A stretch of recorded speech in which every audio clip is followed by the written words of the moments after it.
Welcome back to Attacking Third. U.S. 2-0 win over Colombia, but it took until the 34th minute for the U.S. to get on the score sheet, and it was none other than Catarina Macario. But diving into this first half, first whistle blew, Christine. It was like bodies being thrown everywhere. We can't hear you. She's too busy typing in the chat. How dare they mute me? That was definitely Mark that muted me, not me. Anyway, I needed to get in my let the bodies hit the floor. Let the bodies hit the floor. No, but it was spicy from jump, and everybody was getting rolled. They were getting their turn. Nice Swanger getting tossed, McKeown getting tossed. It was WWE from the top ropes, which is what you expect from Colombia. I don't know what the pep talk would be going into this game, but I'd be like, listen, run back like WrestleMania like 50 and just like take some notes because this is what you're entering. I think that with some of the debutantes, they handled things not so great initially. I was a little bit pessimistic going in because I was just sort of like, hey, this doesn't look like what I expect it to. I think once they settled in, you started to see the confidence come through. I initially was like, oh no, Ali Setnor is just getting banged on. Like she's not going to get anywhere. They're just going to keep throwing body on her. And then she absolutely proved me wrong. I need to eat my hat or my shoe or whatever the saying is. But I really feel like everyone ended up showing up. I think that of the way that the US played, for me, standout, and I'm not being impartial here, objectively, was Lily Yohannes. Lily Yohannes, I wanted to see her get a test, and I think that this was an excellent try. You saw how smart she is, her vision, the passing lanes that she could come up with, the connections that she continued to make with Heaps, with Kat, with Yaz, that led to Kat's goal. Not just that, but also defensively, her defensive work, just cleaning up, trying to pick up those dispossessed balls. I know, but she doesn't freaking look like it, man. I wasn't doing this when I was 17. I was goofy as hell. Okay. Heck no. I mean, it was so impressive to watch Lily Yohannes in this game. And finally we got to see her stretch her legs 90 minutes, D, from Lily in the midfield. That was a area you were looking at for this US side. It was really impressive. To go back to your original question, how they started off in this, I mean, Christina, I agree. I think the physicality, you can talk and try to prepare as much as you can just by saying, hey, be prepared to be hit, stand your ground. Let's work on, what in our warm up, let's work on, body to body, our stances. Nothing's going to prepare you from getting rocked by Mayra Ramirez. Nothing in this world. I think we saw Niswanger, Mikion, and Sentinor all in like a span of 5 minutes get rocked. I was interested in seeing the response from this team, and I think the response was great. Can they push out Mayra Ramirez? No, I don't think there's many players that can, but it's how are you getting up? How are you recovering? And I think we saw all three of those players get into the game after that. And on Lily Yohannes, a note I had before the match started was, I know what she can do in the attack. I know how she can distribute the ball. I know she's suave and savvy and collected, and her balance is incredible. The texture she puts on a ball on a dime is beyond a player I've seen besides maybe a Lauren Holiday in her prime.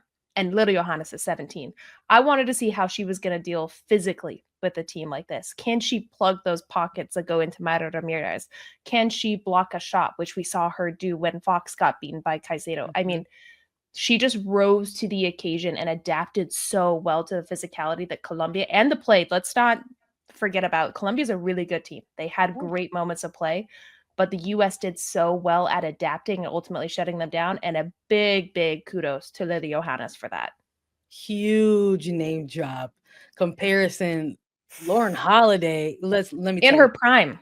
I'm here for it. I'm here for it. I see it. You're saying it. I'm receiving it because I see it, and I think it's beautiful to see against this type of team, a Colombian side where you knew you were going to be tested in these waves, and it was just really good example of just kind of managing your 15. I think that's what we saw here, and look, we got to talk about the full 90 minutes that we saw in front of us, and those first 15. it was giving first game of the year for sure. And it was giving first game of the year against another opposition that was maybe going to bring some tough challenges into the mix.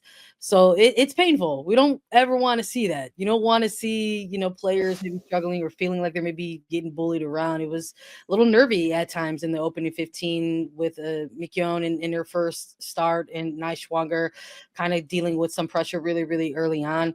And you just kind of felt at some moment, oh no, like maybe there's going to be a minute here where things break. But I think that's what was so impressive about this opening 15 minutes and even the opening 30 minutes, that never really saw these players kind of lose their cool too much. There were maybe some moments where there was some desperation. There were definitely some looks at the referee at times as well, but they didn't lose their cool to the point where maybe the errors or mistakes that they did make in those opening minutes were so disastrous to the point that they couldn't come back from. And I thought that was so impressive from some of the players who were getting their first debuts tonight, getting their first starts or getting their first significant minutes in a kind of, this round robin style type of tournament.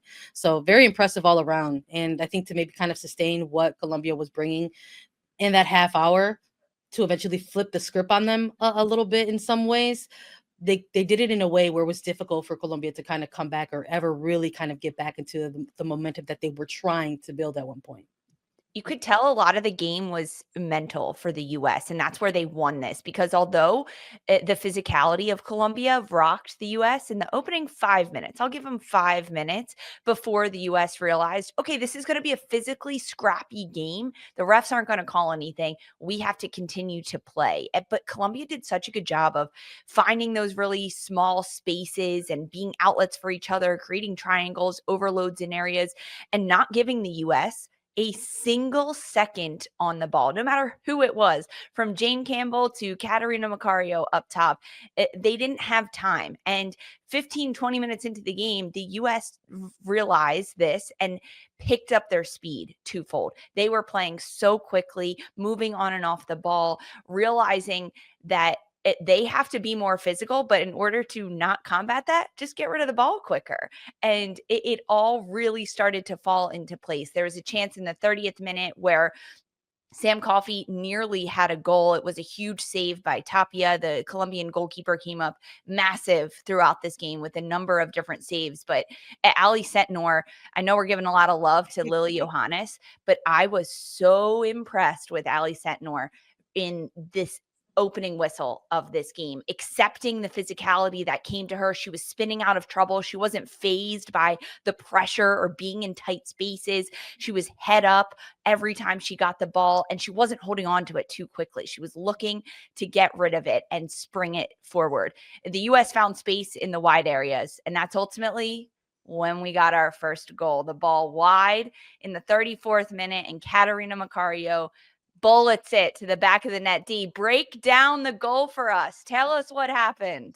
I get the honor. Oh, shit. I was ready. I thought this was going to someone else. This was a brilliant goal. I actually put in our private chat, I want to make a quick comment, because when the U.S. started to finally get some balance and you saw the chemistry and players reading, okay, Colombia's suffocating us. How are we going to break this? And it started by these really big switches. These quick breaks out of the back. As soon as pressure comes, take a touch, maybe cut inside and cut the field.